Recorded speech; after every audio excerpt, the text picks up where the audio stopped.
আরে তুমি কে? আমি আমি সান্টা ক্লজ। আমি তোমাদের উইশ পূরণ করব। বলো তোমাদের কি উইশ? হ্যাঁ সান্টা, আমার একটা উইশ আছে। আমি কিছু স্পাইসি খেতে চাই, মানে ঝাল ঝাল। হ্যাঁ, ঝাল ঝাল খাবে? ঠিক আছে, দাঁড়াও। এই ঝাল।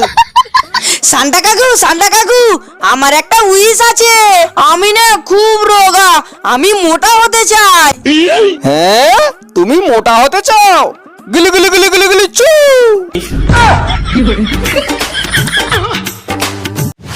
আরে তুমি বলো, তুমি কি নিতে চাও? আমার মা ছাড়া কেউ নেই। আমার মা সকাল হলেই অফিসে চলে যায়। আমি সারাদিন আর মাকে দেখতে পাই না। এই জন্য সারাক্ষণ আমি মাকে চাই। আহারে, আমি তোমার উইশ নিশ্চয়ই পূরণ করব। তুমি দাঁড়াও। গিলি গিলি গিলি গিলি চু। জিহান মামা মাইরে